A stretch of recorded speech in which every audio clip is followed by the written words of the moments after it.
నమస్కారం అండి. Welcome to my channel మీతో గాయత్రి. ఇప్పుడు నేను నెత్తళ్ళు దోసకాయ కూర వండి చూపిస్తున్నాను మీకు. ముందుగా కొంచెం ఆయిల్ పోసుకుందాం.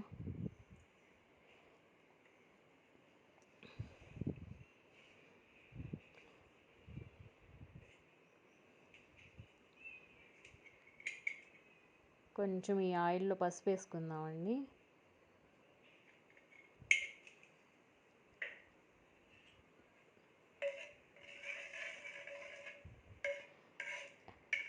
నెత్తళ్ళు అనేవి నేను ముందుగానే వేడి నీళ్ళల్లో 2 సార్లు 3 సార్లు చన్నీళ్ళలో శుభ్రం చేసి పెట్టుకున్నాను.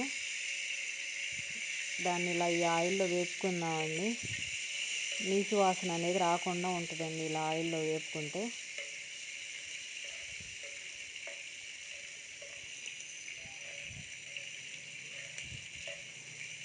నెత్తళ్ళు కొంచెం ఇసుక ఉంటుంది కదండి, దాన్ని జాగ్రత్తగా చూసుకొని శుభ్రం చేసుకోవాలండి.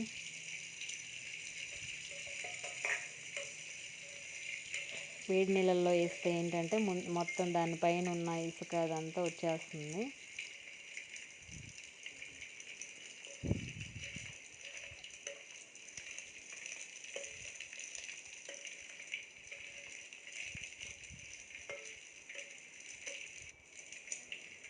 ఒక బౌల్లోకి తీసేసుకుందామండి, పక్కకు పెట్టేసుకుందాం.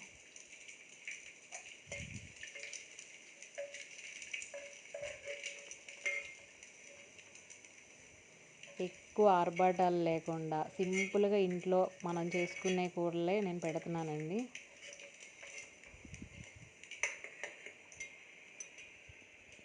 ఉల్లిపాయలు వేసేసుకుందాం అదే ఆయిల్లో.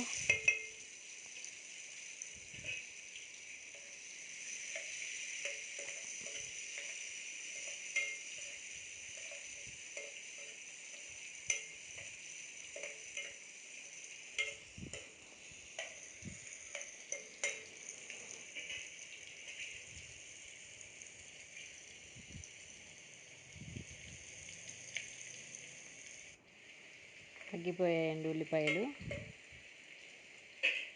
ఇందులో ఈ దోసకాయ ముక్కలు వేసేసుకుందాం.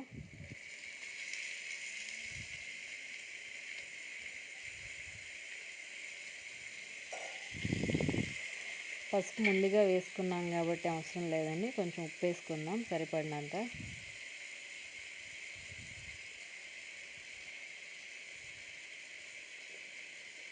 ఒక్కసారి కలిపేసి మూత పెట్టేసుకుందామండి.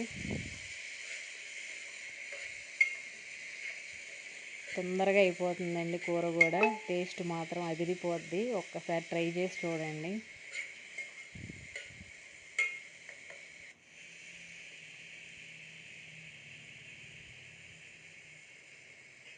మూత పెట్టేసుకుందాం. మగ్గిందండి, చూద్దాం ఒకసారి. మగ్గిందండి. కొంచెం కారం వేసుకుందాం ఇప్పుడు. ఒక 2 స్పూన్ల వరకు కారం పడుతుందండి. కొంచెం దోసకాయ పులుపు ఎక్కువ ఉంటుంది కాబట్టి కొంచెం కారం ఎక్కువగానే పడుతుందండి.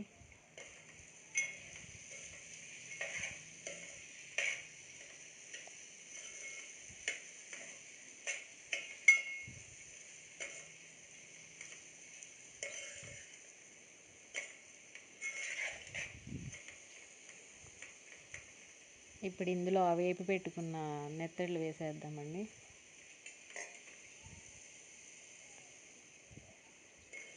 ఈ కాంబినేషన్ అనేది ట్రై చేసి చూడండి, చాలా బాగుంటుంది.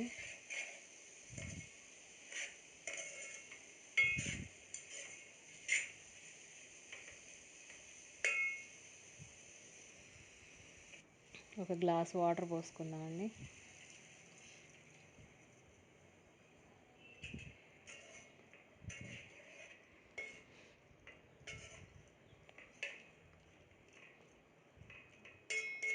మూత పెట్టేసుకుందామండి, ఈ నీళ్ళు ఇంకిపోయే వరకు.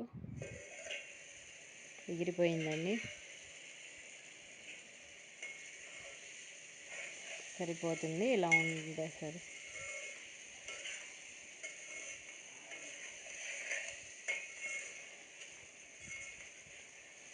సింపుల్గా మేము ఇంట్లో చేసుకునే వంటలేనండి, మీకు సింపుల్గా అయిపోయే కూరలన్నీ చూపిస్తాను.